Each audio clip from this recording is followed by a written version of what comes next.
Okay, I'm at a job site today, and what we've got here, somebody has filled this cavity with foam.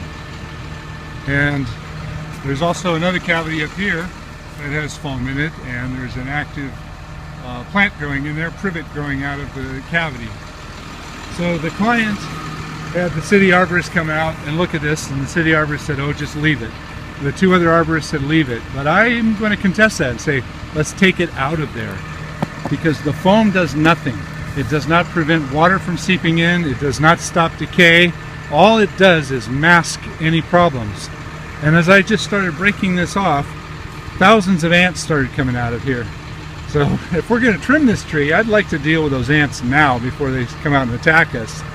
But the decisions that we make on this tree are going to be based upon how bad the decay is.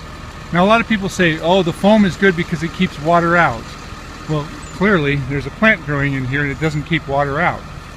As the tree grows, it expands and contracts, the foam cracks, water seeps in around all the edges. All it is a big plug that does not allow you to see what's going on.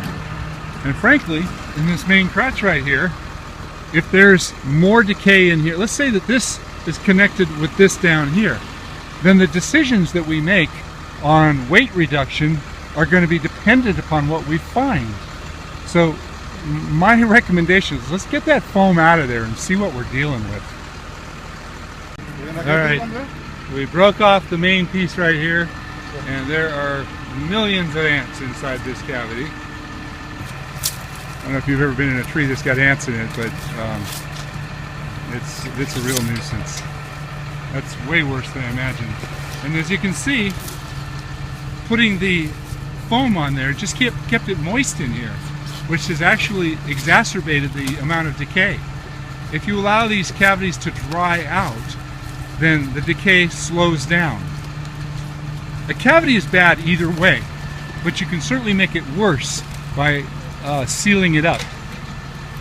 All right, let's see what we got up here. Go ahead and pop that one off there, Kaylin. Get it up the underway. There you go.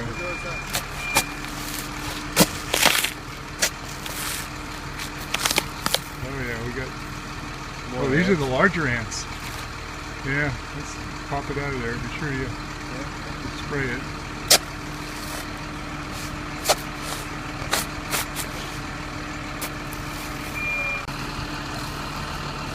Here they come. By the millions that'll come out.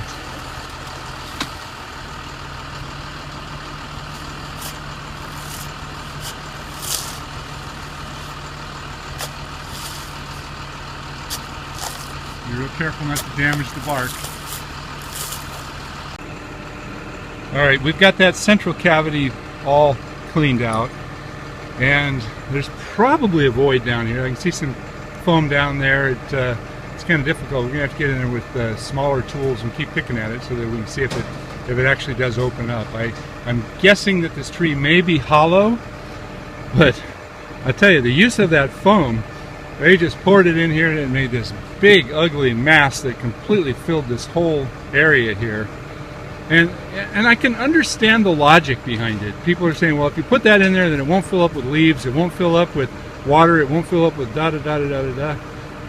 But you can tell by what I saw on the other cavity there that water does get in there. There was an active root system which we pulled out, that we extracted from in here. So water is seeping down, but it never dries out. So the theory of it keeping leaves and water and insects and everything out of there is clearly not working.